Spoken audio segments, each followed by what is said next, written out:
On my daughter's wedding day, her cocky groom introduced me to his boss as an unemployed loser. The room fell silent when his boss smiled, patted me on the shoulder, and said, "Good to see you, partner." Then he turned to the groom with a chilling, "You're fired." The groom was speechless with shock. Before we continue, please subscribe to the channel and write in the comments what time it is where you are now. The waiter led us to a corner table at Lakeview Grill, and I watched Derek Harrington smooth his tie before sitting down. Nancy beamed at both of us, her engagement ring catching the soft restaurant lighting. "So, Mr. Wood," Derek began, not waiting for our drinks to arrive, "Nancy tells me you're between opportunities right now." I blinked. Between opportunities. The phrase hung in the air like expensive cologne, overwhelming and unnecessary. "I'm retired," I said simply, unfolding my napkin. Derek's smile widened, the kind that didn't reach his eyes. "Right, of course. Well, I work at Technova Innovations, leading AI solutions company in the Midwest. I'm senior manager of corporate sales." "Sounds impressive." I kept my voice neutral. "How long have you been there?" 3 years now. I've increased my department's sales by 40%. Derek leaned back, clearly expecting admiration. "What field were you in, Mr. Wood?" "Nothing special, really, just business." Nancy touched Derek's arm gently. "Dad's being modest. He always says that." Derek nodded knowingly. "I see. Well, the main thing is staying healthy at your age, right? Keeping busy with hobbies." My fingers tightened slightly around my water glass. At my age. The condescension dripped from his words like honey from a broken jar. "Hobbies keep me occupied," I agreed. The waiter appeared, pen ready. Derek ordered the pan-seared salmon with truffle risotto. Nancy chose the herb-crusted chicken. I glanced at the menu briefly. "I'll take the soup and sandwich combo, please." Derek's eyebrows rose fractionally. "The soup special? Dad, are you sure? This is supposed to be celebratory." Nancy's cheeks flushed pink. "Derek, it's fine. Dad likes simple food." Of course, of course." Derek waved his hand dismissively. "Everyone has different budgets. I totally understand." The word budgets landed like a slap. He understood, did he? This 34-year-old middle manager understood my financial situation based on a soup order. "Tell me about Technova," I said, steering the conversation away from my supposed poverty. "What kind of AI solutions?" Derek's chest puffed up visibly. "Cutting-edge stuff. Machine learning algorithms for corporate efficiency, predictive analytics, automated decision trees. We're revolutionizing how businesses operate." "Fascinating. The company's been around long?" "About 30 years, but they really took off in the last decade. Before that, probably just another garage startup, you know? Now we're pulling in serious revenue." Derek cut into his salmon with surgical precision. "I'm actually on track for a promotion to department director, maybe even regional manager after that." Nancy smiled proudly. "Derek's incredibly driven. He works 60-hour weeks sometimes." 60 hours? I raised an eyebrow. "That's dedication." "Success requires sacrifice, Mr. Wood. That's something my generation understands." Derek's tone suggested my generation understood very little. The business world moves fast now. You have to adapt or get left behind. I took a spoonful of my soup, surprisingly good tomato bisque. "Change can be challenging." "Exactly. That's why I stay current with industry trends, attend seminars, network constantly. It's not enough to just coast through life anymore." Derek gestured with his fork. "People your age, no offense, sometimes get stuck in old patterns. The world's different now." Nancy shifted uncomfortably. "Derek means things have evolved since Dad's time." "Right. Evolution." I nodded slowly. "Survival of the fittest and all that." Derek missed the edge in my voice entirely. "Precisely. Companies like Technova reward innovation and results. Old school thinking doesn't cut it anymore. We need fresh perspectives, aggressive strategies." "And you provide those?" "Absolutely. My department's numbers speak for themselves. 40% growth doesn't happen by accident." Derek leaned forward conspiratorially. "Between you and me, some of the older employees there are, well, let's say they're not keeping up. Dead weight, if you're honest about it." "Dead weight." I filed that phrase away carefully. "The older employees must have experience, though," I suggested mildly. Derek shrugged. Experience without adaptation is just stagnation. The company would probably be better off replacing half the senior staff with hungry young talent. Nancy laughed nervously. Derek's very passionate about efficiency. Passion drives results, Derek continued, warming to his theme. That's what separates winners from... He glanced at my soup bowl. Well, from people who settle for less. The insult hung between us like smoke. People who settle for less. People like me, apparently. The unemployed old man ordering soup while his daughter's successful fiancé enjoyed truffle risotto. I set down my spoon deliberately. The metal clinked against ceramic with surprising sharpness. Settling can be a choice, I said quietly. Derek didn't hear the warning in my tone.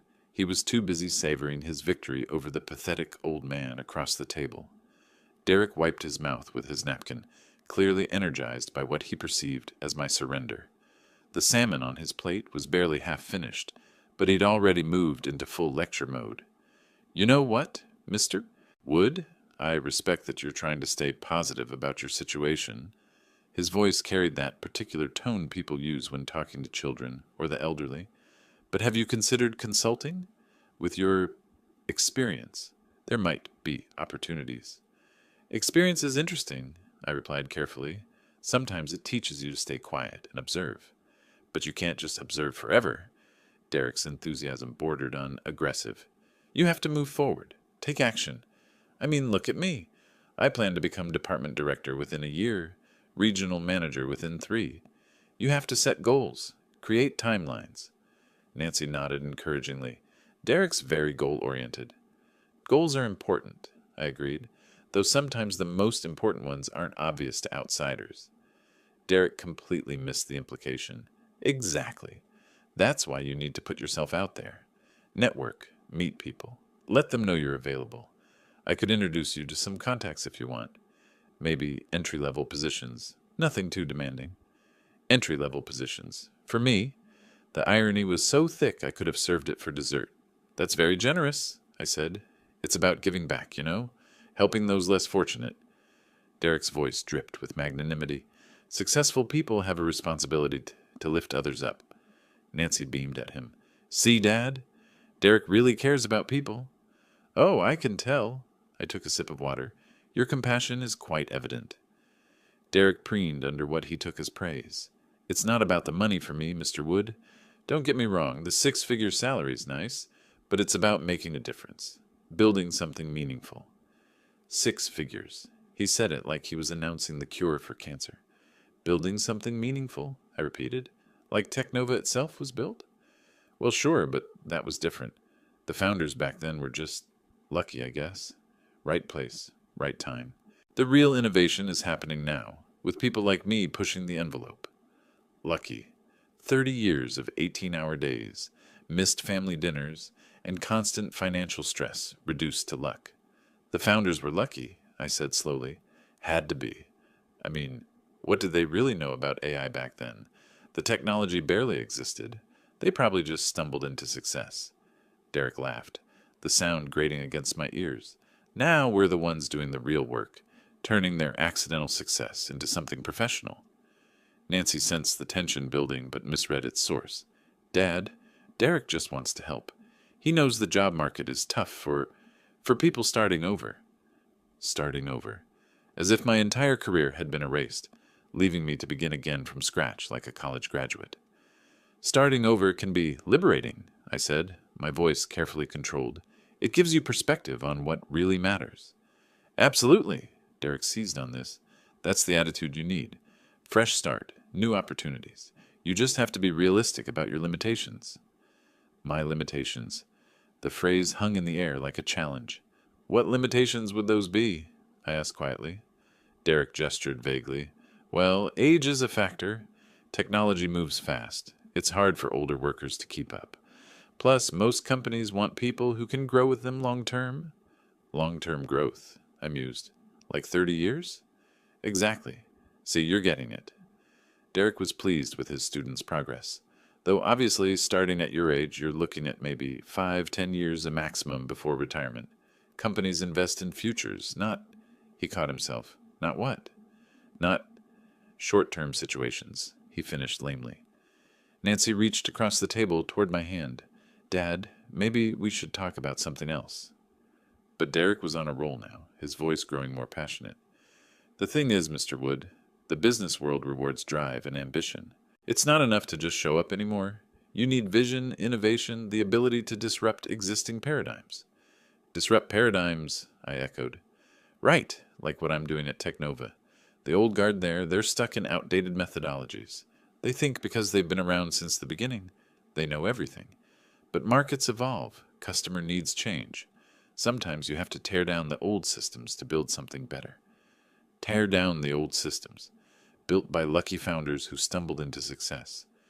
I placed my napkin on the table with deliberate precision. The gesture was quiet, but something in it made Derek pause mid-sentence. Excuse me, I said, standing up. I think I need some air. Dad? Nancy's voice carried genuine concern. Are you okay? Just tired, I replied, pulling out my wallet. I placed $40 on the table, enough to cover my soup and sandwich, plus tip. This should handle my portion. Derek's eyes widened slightly at the cash. Mr. Wood, you don't have to. I insist. I straightened my jacket. Thank you for dinner, and for the career advice. Nancy half rose from her chair. Dad, please don't leave. Derek meant exactly what he said. I looked directly at my daughter's fiancé, and I heard every word. The drive from downtown Chicago to my house in Evanston gave me 45 minutes to process what had just happened. Derek's words echoed in my mind with each mile. Lucky founders, dead weight, starting over at your age. By the time I pulled into my driveway, the initial anger had crystallized into something much more dangerous. Cold, calculated purpose. I unlocked the front door and headed straight to my study. This room was my sanctuary, carefully arranged to tell the real story of my life. The story Derek Harrington had no idea existed. The walls were lined with framed photographs and awards that I kept hidden from casual visitors. Technova's incorporation papers from 1995, signed by Walter Klein and myself. Photos from our first successful product launch. Industry recognition awards spanning 3 decades. The Forbes article from 2018 calling me the quiet revolutionary of AI innovation. I sank into my leather chair and stared at the photograph on my desk. Walter and me in that cramped garage where it all began. We looked so young, so determined. 30 years old and absolutely convinced we could change the world. We'd been right. I picked up my phone and dialed Walter's number. He answered on the second ring, as always. Porter, how was dinner with the future son-in-law? Enlightening, I said carefully. How are things at the company? Same as always when you're not here. Chaos and confusion. Walter's laugh was warm. Seriously, though, everything's running smoothly. The quarterly reports look excellent. When are you coming back from this retirement experiment? Still enjoying the break, old friend. Well, enjoy it while you can. Derek Harrington in sales has been making noise about wanting more responsibility. Kid's ambitious, I'll give him that. My hand tightened on the phone. Derek Harrington? You know him? Senior sales manager, been with us 3 years. Actually has some decent ideas, but he's got that hungry look that makes me nervous. Keeps talking about modernizing our approach and disrupting outdated paradigms. Disrupting outdated paradigms. The same phrase he'd used an hour ago. What kind of disruption? I asked. Oh, the usual young hotshot stuff. Thinks the company would be more efficient without so much legacy thinking. Wants to restructure departments, bring in fresh talent. Yesterday he suggested we might be carrying too much senior dead weight. Senior dead weight, there it was again. Interesting perspective, I managed. Between you and me, Porter, I think he sees himself running this place someday. Can't decide if that's admirable ambition or dangerous arrogance. I stared at the photograph of our garage startup days. Maybe both. Probably. Anyway, his sales numbers are solid, so I can't complain too much. The board loves him. Walter paused. You sure you don't want to come back? I miss having someone around who remembers why we started this company. I remember perfectly, I said quietly. That's exactly why I'm staying away a little longer. After hanging up, I opened my laptop and pulled up Technova's latest financial statements. 30 years of growth, innovation, and careful stewardship. Annual revenue now approaching $200 million. Over 800 employees across 4 states. all of it dismissed by Derek Harrington as lucky stumbling. I leaned back in my chair and smiled for the first time all evening. Derek wanted to disrupt paradigms. He wanted to eliminate dead weight. Perfect. I'd give him exactly what he was asking for. The wedding was scheduled for June 15th. 4 months to let Derek continue believing he'd correctly assessed my worth. 4 months to watch him display his true character to Nancy, to the family, to everyone who mattered. 4 months to plan the most educational experience of his arrogant young life. I pulled out a legal pad and began making notes. Derek's comments about the founders, his dismissal of experienced employees, his condescending advice about entry-level positions. Every insult, every assumption, every moment of casual cruelty needed to be remembered and addressed. The man wanted to tear down old systems and build something better? Excellent. I'd let him try. I picked up the garage photograph again, studying Walter's younger face beside mine. We'd built Technova with our bare hands, sacrificing everything for a vision that seemed impossible to everyone else. We'd earned every success, survived every failure, and created something that outlasted the predictions of every expert who'd written us off. Derek Harrington thought experience without adaptation was stagnation. Soon he'd learn what 3 decades of adaptation looked like when it was directed at a very specific target. I closed the laptop and headed upstairs, already planning tomorrow's activities.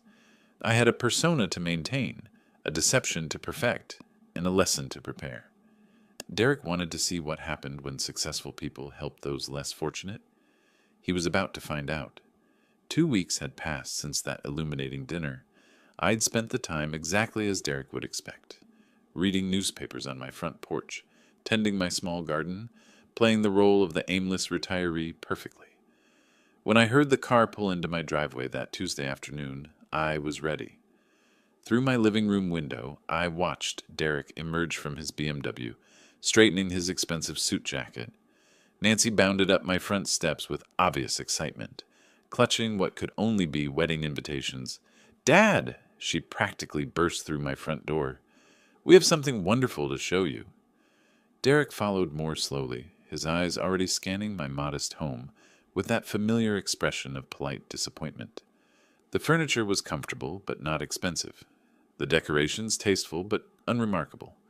Perfect for maintaining my carefully crafted image. "Mr. Wood," Derek's handshake was firm but brief, "hope we're not interrupting your afternoon activities." Afternoon activities. As if I spent my days watching television and napping. "Not at all," I replied cheerfully. "What brings you both here?" Nancy produced an elegant cream envelope with flourishes that probably cost more than my monthly grocery budget. "The official wedding invitation. You're the first person to see it." I opened it carefully, admiring the calligraphy and heavy cardstock. "This is beautiful, sweetheart. June 15th. Lakeshore Country Club. Very elegant." "Derek chose the venue," Nancy said proudly.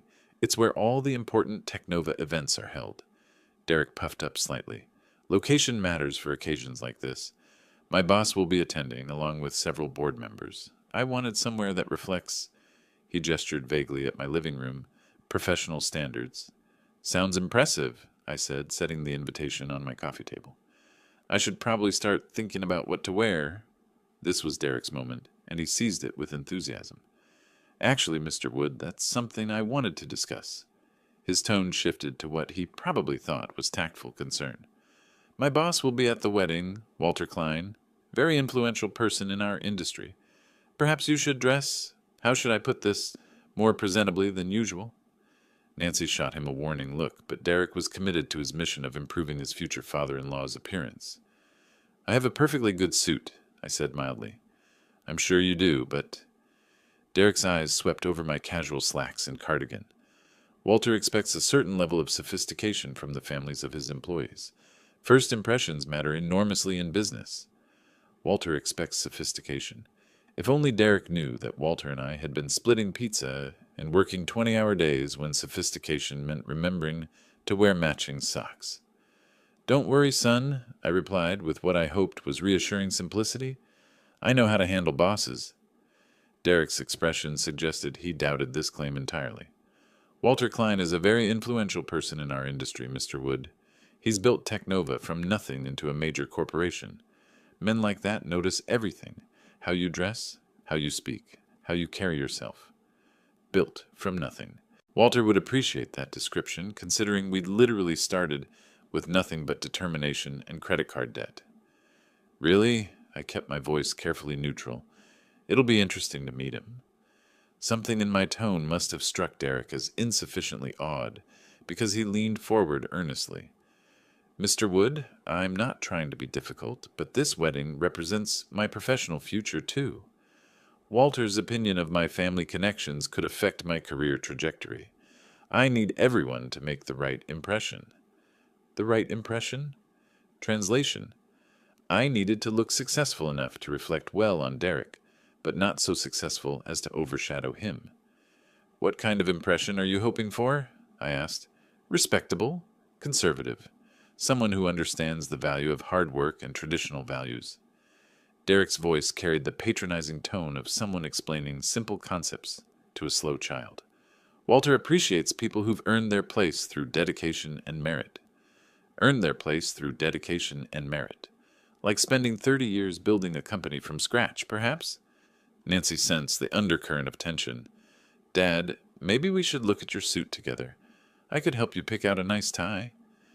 That's very thoughtful, dear. I smiled at my daughter, genuinely touched by her attempt to bridge the gap between her father and fiancé. I'm sure I can find something appropriate. Derek wasn't quite finished with his improvement project. The important thing is projecting dignity, Mr. Wood. Walter has very traditional ideas about family values and personal responsibility. He believes people should present themselves with pride, regardless of their circumstances. Regardless of their circumstances. The phrase hung in the air like an elegant insult, wrapped in silk and tied with good intentions. I understand completely, I said. Personal presentation says a lot about character. Exactly, Derek beamed, pleased that his lesson had been absorbed. Character matters more than bank accounts to men like Walter. He can spot authentic quality from across a room. Authentic quality. Walter certainly could spot it. We'd been recognizing it in each other for 30 years. Nancy suggested we move to the garden, claiming she wanted to show Derek my tomato plants. Nancy led me through the sliding glass door into my small backyard garden, leaving Derek inside studying the wedding seating charts she'd conveniently left on my dining table. The afternoon sun cast long shadows across the neat rows of vegetables I'd been cultivating since retirement. Dad? Nancy's voice carried a weight I hadn't heard since she was 16, and trying to explain why she'd borrowed my car without permission. What are you planning? I settled onto the wooden bench I'd built last summer, gesturing for her to join me. Planning, just trying to be a good host to my future son-in-law. Don't. Nancy sat down but turned to face me directly. I've known you my entire life. You're up to something, and it involves Derek, and I need to know what it is. Through the glass door, I could see Derek hunched over the seating charts, probably calculating the optimal positioning relative to Walter's table. The irony was almost too perfect. Sweetheart, sometimes people need time to show their true nature. What does that mean? Nancy's voice sharpened with frustration. Why won't you tell Derek the truth about Technova? Why are you letting him think you're some unemployed old man who needs career advice? There it was. My daughter was far more perceptive than Derek gave her credit for. You know about Technova? I asked carefully. I've always known, Dad. Maybe not the details, but I knew you didn't just work there. You helped create it. Those photographs in your study, the awards you think I don't notice, the way Walter talks about you when he calls. Nancy's eyes were bright with unshed tears. Why are you lying to the man I'm going to marry? I reached over and took her hand. Her engagement ring caught the sunlight, throwing tiny rainbows across the garden dirt. I'm not lying, Nancy. I'm just not volunteering information. That's the same thing, is it? I squeezed her fingers gently. Has Derek asked about my background? Really asked? With genuine curiosity about who I am as a person? Nancy opened her mouth to argue, then closed it. We both knew Derek had made assumptions based on my appearance and current lifestyle, never bothering to dig deeper. But this isn't fair. Nancy's voice cracked slightly. He doesn't know he's being tested. Life isn't fair, sweetheart.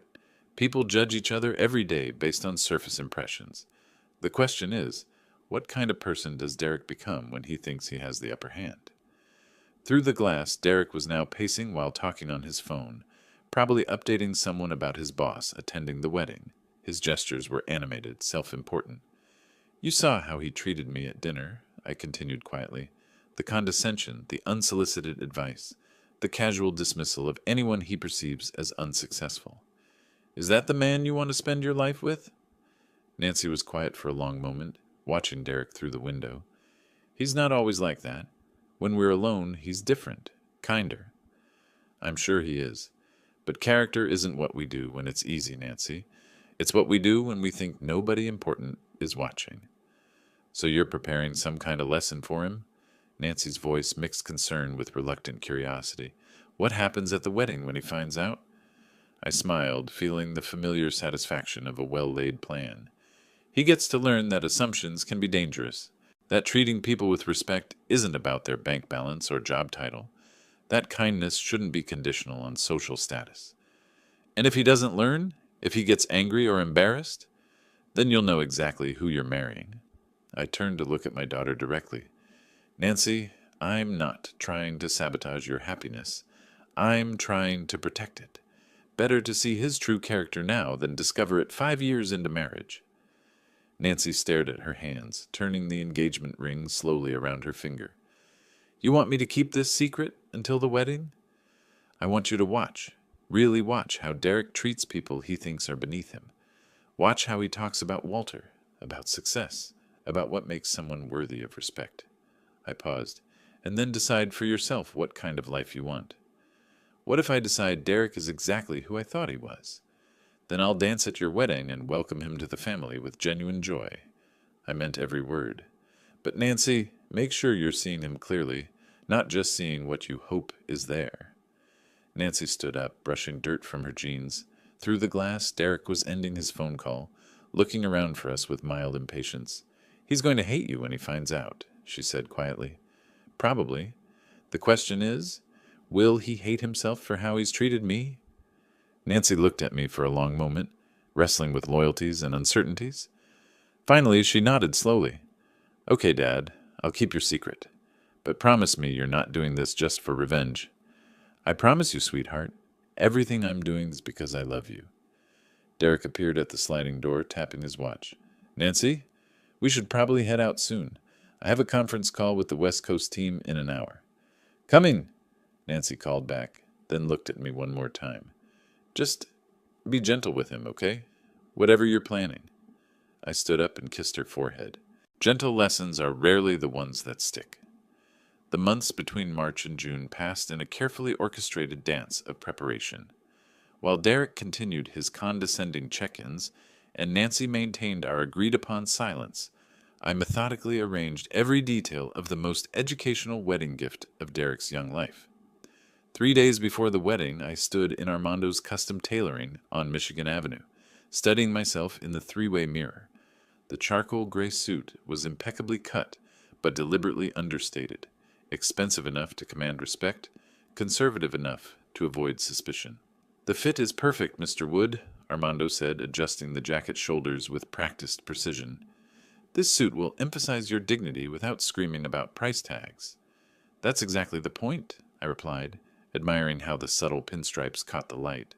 The important thing is that it says the right things without words. Ah, you understand elegance. Armando smiled approvingly. True quality speaks in whispers, not shouts. 2 days before the wedding, I visited Cartwright and Associates jewelry store in the Gold Coast district. The sales associate, a sharp woman in her 40s, spread several options across black velvet. These Technova logo cufflinks are quite striking, she said, holding up a pair of platinum pieces with the company's distinctive diamond chip T. Custom ordered, I assume.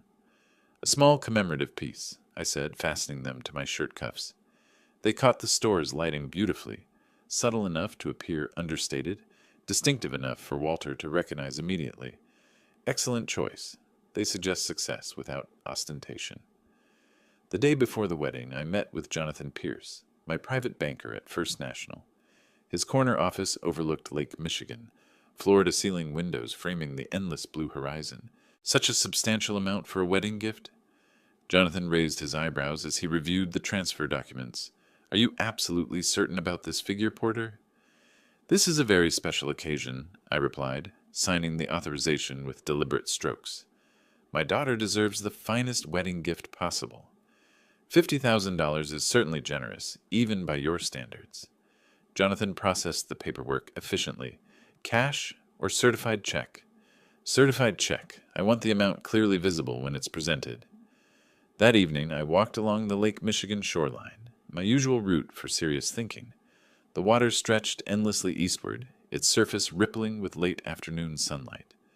Tomorrow's rehearsal dinner would begin the final act of Derek's education.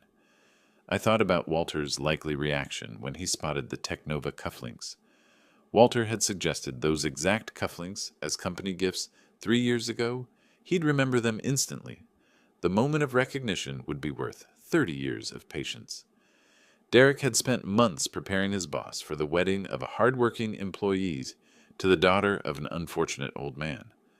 Walter would arrive expecting to make polite conversation with Derek's down-on-his-luck future father-in-law, perhaps offer some charitable words about the dignity of honest labor. Instead, he'd discover his co-founder sitting at the family table, wearing their company logo and writing wedding checks that exceeded Derek's annual salary. I stopped walking and stared out at the horizon. The lake was calm today, its surface like glass. Tomorrow would bring storms, but sometimes storms were necessary to clear the air. My phone buzzed with a text from Nancy. Rehearsal dinner tomorrow at 6 p.m. Derek's very excited about you meeting Walter. Still time to change your mind about this, Dad. I typed back, looking forward to it, sweetheart. Everything will work out exactly as it should. Which was true. Derek would get exactly what he'd been asking for, a chance to show his true character in front of the people who mattered most. He'd demonstrate his values, his priorities, his definition of human worth. The only difference would be the audience's reaction. I turned and headed back toward my car, feeling the satisfaction of a plan approaching perfect execution. Tomorrow night, Derek would discover that assumptions could be expensive. By Sunday, he'd learn that respect shouldn't be conditional on perceived social status. The gentle waves lapped against the shore behind me, steady and inexorable as time itself. The Drake Hotel's marble lobby gleamed under crystal chandeliers as I walked through the revolving doors, my reflection multiplying in polished surfaces. 20 minutes earlier, I'd driven from Evanston with the satisfaction of a chess player preparing checkmate. Tomorrow would bring revelation, but tonight offered one final opportunity to observe Derek's character. The rehearsal was set in the hotel's small chapel, an intimate space with mahogany pews and stained glass windows overlooking Michigan Avenue. Nancy stood near the altar in her rehearsal dress, radiant despite the tension I could read in her shoulders. She caught my eye and offered a nervous smile, the look of someone keeping a significant secret. Derek emerged from a cluster of his Technova colleagues, straightening his tie with the self-important gesture I'd grown to recognize. His voice carried across the chapel as he spotted me. "Everyone, I'd like you to meet Nancy's father." Derek's tone held that familiar condescension, amplified by the presence of his professional audience. "This is Porter Wood, a retiree, lives modestly in Evanston." Lives modestly. The phrase hung in the air like expensive incense, meant to establish social hierarchy for his colleagues' benefit. "Pleasure to meet you, Mr. Wood," said a woman in an expensive blazer. "Derek's told us you're enjoying retirement." "Very much so," I replied, shaking her hand, "though retirement can be educational." Derek's colleagues nodded politely, their interest already waning. In their world, retirees were background noise, pleasant enough, but irrelevant to serious conversation. "Dad has simple tastes," Derek continued, his voice carrying just enough volume for nearby guests to overhear. "Nothing wrong with that, of course. Different generations, different expectations." Different expectations. I felt my jaw tighten slightly, the first crack in my carefully maintained composure. "Derek," I said quietly, "be careful with judgments. Tomorrow might bring surprises." He laughed, the sound carrying more confidence than wisdom. "Mr. Wood, you don't need to lecture me about people. I read character professionally. It's essential in sales." "We'll see." The two words dropped between us like stones into still water.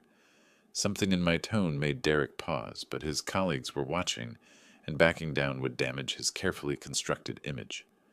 What I mean is, Derek pressed on, success leaves clear indicators. How someone dresses, where they live, what they drive. These things reveal priorities and capabilities. Interesting theory. It's not theory, it's observation. Take Walter Klein, my boss, arriving tomorrow. You can spot his quality from across a room. That's earned respect, not accident.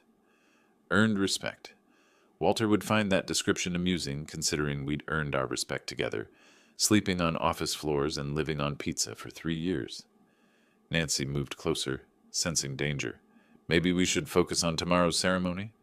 But Derek was warming to his theme, emboldened by his audience. The point is, Mr. Wood, that character shows in choices. Walter chose excellence at every step. Others, he gestured vaguely in my direction, others choose comfort over achievement. Comfort over achievement. The insult was precise, surgical, designed to wound without seeming overtly cruel. You're very confident in your assessments, I said, my voice carrying the first edge of steel. Confidence comes from accuracy. I've never misjudged someone's capabilities. Derek's smile suggested he'd just won an important point. Never? Not once. People reveal themselves quickly if you know what to look for. I stood up slowly, feeling the weight of 4 months' patience crystallizing into cold purpose. The chapel fell quiet, conversations pausing as guests sensed approaching conflict. Derek, you're absolutely right about one thing, I said, buttoning my jacket with deliberate care. Character does show in choices. Exactly my point. Tomorrow you'll have several opportunities to demonstrate yours. Derek's confidence flickered slightly. What's that supposed to mean? It means, I said, walking toward the chapel exit, that assumptions can be expensive, especially when they're made in front of people who matter. Mr. Wood, I don't appreciate... Good night, Derek. I paused at the chapel door, looking back at the assembled guests. Enjoy your rehearsal. Tomorrow promises to be... memorable. Nancy started after me. Dad, wait. See you tomorrow, sweetheart. Everything will be exactly as it should be. I walked through the hotel lobby with measured steps, past the doorman's respectful nod, into the cool Chicago evening. Behind me, I could hear Derek's voice resuming its confident pitch, probably explaining my departure to his colleagues, as evidence of an old man's fragile ego. Let him talk. Tomorrow morning, those same colleagues would witness the most educational experience of Derek Harrington's professional life. My car was waiting in the hotel's circular drive. As I settled behind the wheel, I caught a glimpse of the chapel through the hotel's windows. Derek gesturing animatedly, Nancy watching the door where I'd disappeared, the wedding party resuming their positions. Tomorrow would bring justice. Tonight brought the sweet anticipation of a plan, reaching perfect fruition. The drive from downtown Chicago to Evanston gave me 30 minutes to transform the sharp anger of confrontation into the calm determination of justice. By the time I pulled into my driveway, Derek's latest insults had crystallized into final confirmation that tomorrow's lesson was not just justified, it was necessary. I sat in my darkened car for a moment, staring at my modest house. 4 months ago, Derek had dismissed this same home as evidence of my failure. Tomorrow, he'd learned that success wasn't always displayed in mansion size or luxury car brands. Inside, I went straight to my study and opened the laptop. Walter had sent an email earlier. Looking forward to meeting your future son-in-law tomorrow. Derek sounds like an ambitious young man. Ambitious. That was one word for it. I typed back, Tomorrow you'll meet someone very interesting at the wedding, Walter. His response came within minutes. Who would that be? My future son-in-law. I think you'll have much to discuss about character and professional development. Intriguing. Should I be prepared for anything specific? Just be yourself, old friend. Your natural wisdom will be sufficient. I closed the laptop and moved to my bedroom, where tomorrow's wedding outfit hung perfectly pressed. The charcoal suit looked dignified but unremarkable, exactly the impression I wanted until the moment of revelation. The Technova cufflinks sat in their velvet box, waiting to catch Walter's attention at precisely the right moment. From my desk drawer, I retrieved the certified check I picked up yesterday. $50,000 made out to Nancy and Derek Harrington.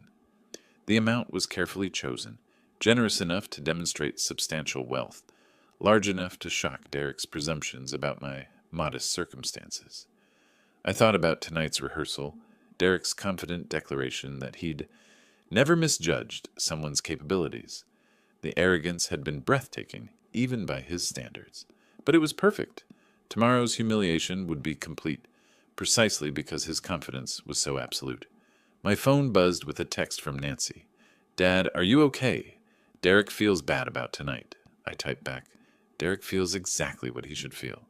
Tomorrow will clarify everything for everyone. "I'm worried about what you're planning." "Don't worry, sweetheart. Justice is rarely as harsh as people fear." She didn't respond, probably wrestling with the same conflicted loyalties that had troubled her since our garden conversation. Part of her wanted to warn Derek, to soften tomorrow's blow, but a larger part understood that some lessons could only be learned through experience. I walked to my study window and looked out at the quiet street. My neighbors were settling in for the evening, reading, watching television, living the comfortable, retired lives Derek imagined were my only option. None of them knew that tomorrow would bring the most satisfying moment of my professional life. Walter's confusion had been perfect. He genuinely had no idea what awaited him at the wedding. When he spotted the Technova cufflinks, when Derek introduced me as Nancy's unemployed father, when the moment of recognition finally came, Walter's expression would be worth 30 years of partnership. I reviewed Derek's behavior one final time. The restaurant condescension, the career advice, the dismissal of dead weight. Employees, tonight's lecture about character revealing itself through choices. Every insult had been carefully catalogued, every assumption documented. Tomorrow, Derek would discover that character did indeed reveal itself through choices, and his choices had revealed far more than he intended. I prepared for bed with the methodical calm of a surgeon before a complex operation. Everything was ready. The suit, the cufflinks, the check, the perfect venue with Derek's boss and colleagues as witnesses. Nancy knew enough to stay out of the way when the moment came. As I turned off the bedside lamp, I felt the deep satisfaction of a plan approaching flawless execution. Derek had spent months demonstrating his values, his priorities, his definition of human worth. Tomorrow, he'd learn that assumptions about success could be extremely costly, especially when those assumptions were made in front of the people who actually controlled his professional future. Sleep came easily, filled with dreams of justice finally served. The morning of June 15th dawned crisp and clear, Chicago's skyline gleaming under perfect wedding weather. I dressed with the careful attention of an actor preparing for his most important performance, fastening the Technova cufflinks with particular satisfaction. Today, these small platinum symbols would speak louder than any words. The Drake Hotel buzzed with wedding activity when I arrived at noon. Nancy was upstairs in the bridal suite, probably managing her nervous energy with final dress adjustments. I made my way to the small chapel where guests were beginning to gather. Walter stood near the front, distinguished in his navy suit, scanning the assembled crowd with the curious interest of someone meeting his employee's new family. He spotted me across the chapel and nodded politely, a stranger acknowledging another stranger at a mutual acquaintance's wedding. Derek emerged from a side room, resplendent in his formal wear, his confidence radiating like expensive cologne. He was scanning the crowd too, probably ensuring Walter had the best possible view of the ceremony. When his eyes met mine, I saw a flicker of uncertainty, last night's confrontation still echoing. "Mr. Wood?" Derek approached with forced joviality. "Glad you decided to come after our discussion last night." "Wouldn't miss it for the world," I replied. "This promises to be unforgettable." Derek's smile tightened slightly, but he was too focused on today's performance to dwell on cryptic warnings. His colleagues from Technova had claimed seats in the third row, perfect witnesses for whatever was about to unfold. The processional music began, and I took my position near the chapel entrance.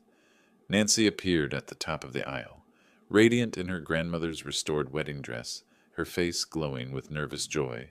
She tucked her arm through mine, and for a moment The elaborate revenge plot faded into simple paternal pride. "You look beautiful, sweetheart," I whispered as we began our walk. "Thank you, Dad." Her voice carried a tremor of emotion and anticipation. "For everything." We moved down the aisle at the traditional measured pace, guests rising in respectful acknowledgement. Derek stood at the altar, his eyes fixed on Nancy with genuine affection that reminded me why she'd fallen in love with him. Walter watched from his front row seat, probably calculating the appropriate level of enthusiasm for his employee's wedding. The officiant, a distinguished man in formal robes, raised his hands as we reached the altar. "Who gives this woman in marriage?" "I do," I said clearly, my voice carrying to every corner of the chapel. "Her father, with great love and hope for her happiness." Nancy squeezed my hand before releasing it, and I formally placed her hand in Derek's. For a moment, the three of us stood together, father, daughter, and son-in-law, while the chapel watched in reverent silence. "Be happy, dear," I whispered to Nancy, kissing her cheek before taking my seat in the front row. The ceremony proceeded with traditional dignity. Derek and Nancy exchanged vows with obvious sincerity, their words carrying genuine emotion despite the undercurrents of tension.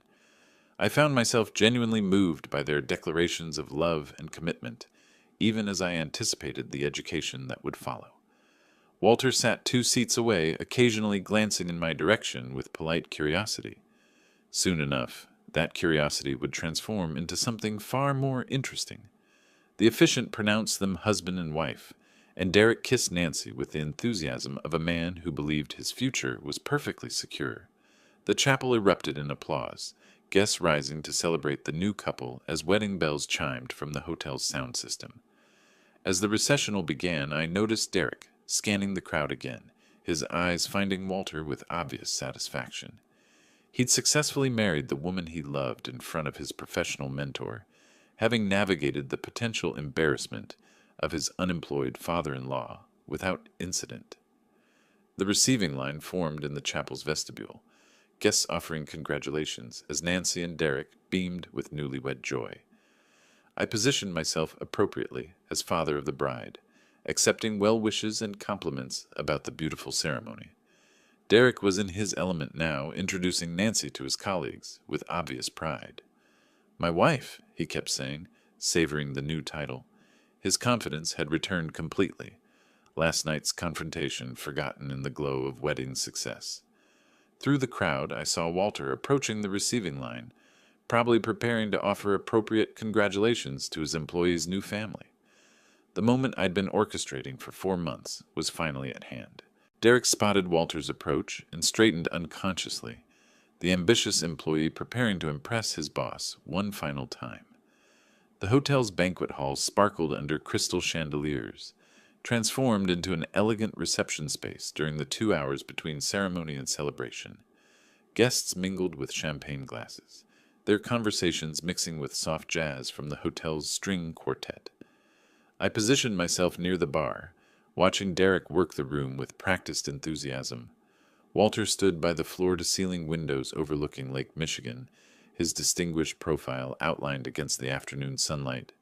He'd spent the ceremony observing politely, probably calculating the appropriate level of engagement with his employee's new family. Soon that calculation would become irrelevant.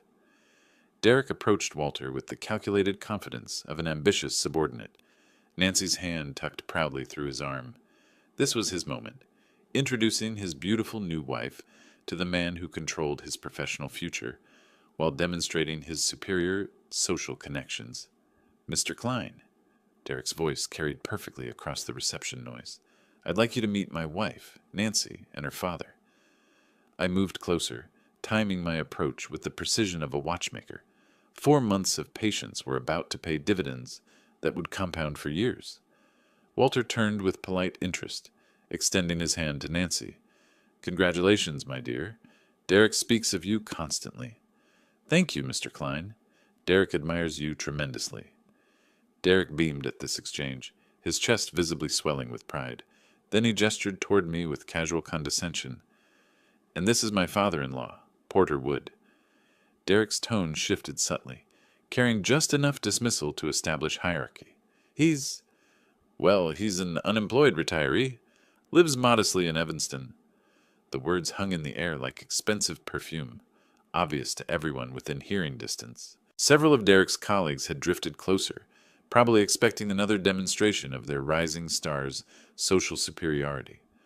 Walter's head turned toward me slowly, his executive-trained composure slipping for just a moment.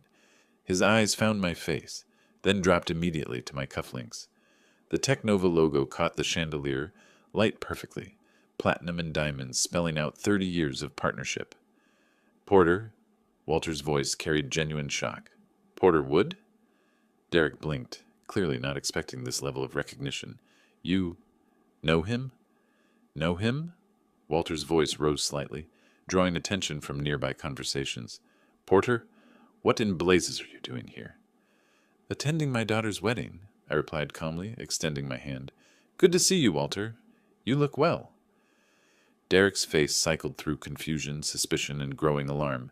Mr. Klein, I think there might be some mistake. This is just Nancy's father. He's unemployed. Walter stared at Derek as if he'd just announced his intention to become a professional circus performer. Unemployed? Derek, this is Porter Wood, co-founder of Technova Innovations, my business partner for 30 years. The words hit Derek like physical blows. I watched his face transform from confident superiority to dawning horror, his mouth opening and closing without sound. Around us, conversations had stopped entirely, wedding guests sensing drama more compelling than small talk. Partner? Derek's voice cracked slightly. That's impossible. He's just what? Walter's tone had shifted from surprise to something considerably less friendly. Just the man who built our company from nothing? Just the genius who created half our core technologies? Just my closest friend and business colleague? Derek turned to stare at me, his face pale beneath his wedding tan. You're really? Co-founder and primary shareholder of Technova Innovations, I confirmed quietly. The company where you've spent 3 years explaining to me how business really works. Nancy moved closer to Derek, her face a mixture of sympathy and anxiety. She'd known this moment was coming, but couldn't have prepared for the public devastation written across her new husband's features. Walter's executive instincts were kicking in now, his voice carrying the authority of someone accustomed to difficult personnel decisions. Derek, exactly what have you been saying to my business partner? Derek's mouth worked soundlessly, his confident wedding day persona crumbling like expensive paper in rain. The colleagues who'd been impressed by his networking skills were now witnessing the most spectacular professional implosion in Technova's 30-year history. I didn't know, Derek finally managed, his voice barely above a whisper. He never told me.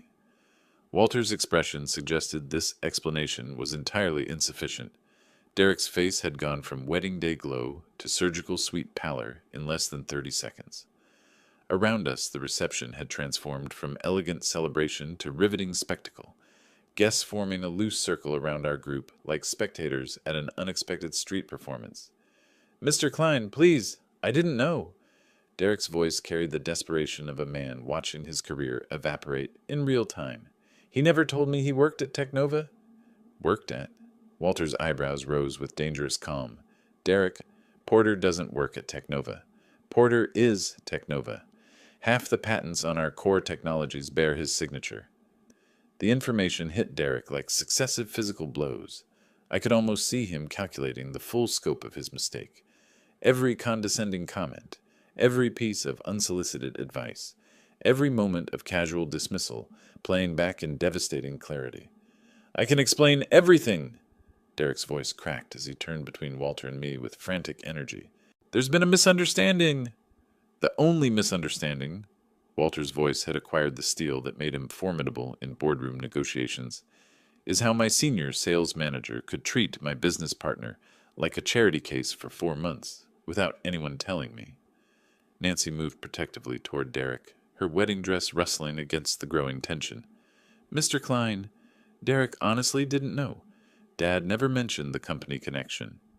Your father shouldn't have needed to mention it, Walter replied, his attention fixed on Derek with laser intensity.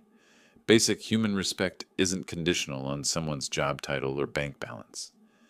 Derek was spiraling now, his hands gesturing wildly as words tumbled out without coherent structure. The thing is, Mr. Klein, I always treat people with respect. Always. I was just trying to help, offering guidance, career advice. Career advice? Walter's voice could have frozen the champagne. You offered career advice to the man who created your job? The nearby guests were no longer pretending to have other conversations. Derek's Technova colleagues stood frozen, probably calculating their own professional distances from the unfolding disaster. The hotel staff had quietly positioned themselves around the perimeter, uncertain whether to intervene or simply document the entertainment.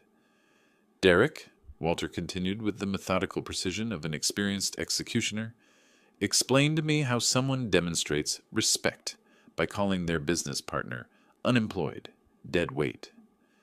Derek's eyes widened with pure panic. I never said that. I would never. Monday morning, Walter's voice cut through Derek's protests like a surgical blade. You can explain your definition of respect to human resources. You can also start looking for new employment. No! Derek's composure shattered completely. Mr. Klein, please. This is my wedding day. I made a mistake, but I can fix this. The mistake, Walter replied coldly, was mine, for promoting someone who judges people by their appearance rather than their character. Derek's face had progressed from pale to gray, his breathing shallow and rapid. Nancy reached for his arm, but he was too far gone in panic to notice comfort. Around us, the wedding reception had become a cautionary tale about the dangers of assumptions. There has to be something I can do, Derek pleaded, his voice breaking like an adolescent's. Some way to make this right. I'll apologize publicly, take a demotion, anything. Walter looked at Derek with the expression of someone discovering mold in expensive wine. You'll apologize to Porter, certainly. Whether that changes anything remains to be seen. Derek's head snapped toward me with desperate hope, his eyes wide with the kind of panic reserved for people watching everything they'd worked for disappear simultaneously. The confident young executive who'd lectured me about business success had been replaced by someone who looked like he might collapse at any moment. Mr. Wood, Porter, please. Derek's voice trembled with genuine terror. I know I made mistakes, but I can learn. I can change. Please don't let him destroy my career. The moment hung between us like a sword, sharp and gleaming and ready to fall. Derek stood before me with his entire future balanced on the edge of my next words, his face a study in absolute desperation. Nancy watched with tears threatening her wedding makeup, torn between the two men she loved most. Walter waited with the patient intensity of someone prepared to execute a professional death sentence. The wedding guests formed a silent amphitheater around us, their champagne glasses forgotten as they witnessed a moment that would be discussed at Chicago social events for years to come. Walter, I said quietly, my voice carrying clearly in the hushed banquet hall. Wait. Walter's eyebrows rose slightly, but he remained silent, deferring to his partner's judgment as he had for 3 decades. I looked at Derek, seeing not the arrogant young man who'd condescended to me for months, but someone who'd just learned the most expensive lesson of his professional life. His hands trembled slightly as he waited for my verdict. Derek, I said, keeping my voice gentle but firm, look at me. He raised his eyes, and I saw genuine remorse there. Not just fear for his career, but actual understanding of what he'd done wrong. I accept your apology, I continued, watching relief flood his features, but I have one condition for my forgiveness. Anything, Derek whispered. Absolutely anything. Never again judge someone's worth by the size of their paycheck or the label on their clothes. I paused, letting the words sink in. Character isn't measured in dollar signs, and respect shouldn't depend on bank statements. Derek nodded vigorously, tears of relief and genuine remorse mixing in his eyes. I understand. I promise. I've learned my lesson. I turned to Walter, who was watching our exchange with the careful attention of someone evaluating a critical business decision. Walter, Derek made assumptions based on incomplete information. We've all done that at various points in our careers. Walter's expression softened slightly, though his executive instincts remained engaged. Are you asking me to overlook 4 months of disrespect toward my business partner? I'm asking you to consider that sometimes the best lessons come from mercy rather than punishment. I placed my hand on Derek's shoulder. Derek has a good track record at the company. His sales numbers speak for themselves. Perhaps this experience will make him a better manager, not just a more careful one. Derek looked between Walter and me with the expression of someone watching his entire future being negotiated by forces beyond his control. Nancy stepped closer, her hand finding Derek's arm in a gesture of support and solidarity. Walter studied Derek for a long moment, his businessman's instincts warring with his respect for his partner's judgment. Finally, he nodded slowly. Derek. Walter's voice carried formal authority, but had lost its sharp edge. You'll keep your position, but you're on probation for 6 months. Any hint of the attitudes Porter described, and you're gone. Understood? Completely, Derek managed, his voice thick with gratitude and exhaustion. Thank you, Mr. Klein. Thank you both. I extended my hand to Derek, and he shook it with the grip of someone sealing a sacred covenant. Welcome to the family, son, I said quietly. Try to remember that everyone deserves respect until they prove otherwise. I will, Derek promised. I absolutely will. Nancy stepped forward and embraced both of us simultaneously, her joy evident despite the traumatic revelation. Around us, the wedding guests began to relax, conversations resuming as the drama resolved into something resembling family harmony. Walter clapped me on the shoulder, his familiar grin returning. 30 years, and you can still surprise me, partner. Retirement keeps life interesting, I replied. The string quartet, sensing the crisis had passed, resumed their gentle melodies. Champagne glasses were raised again, conversations returned to normal wedding topics, and Derek learned that sometimes the most important lessons come wrapped in unexpected packages. As the reception continued around us, I watched Derek interact with other guests, noting the subtle changes in his demeanor. The edge of superiority had been replaced by something that looked remarkably like humility. Sometimes justice served with wisdom tasted sweeter than revenge. If you like this story, please like this video, subscribe to the channel, and share your impressions of this story in the comments. To listen to the next story, click on the box on the left. Thank you for watching.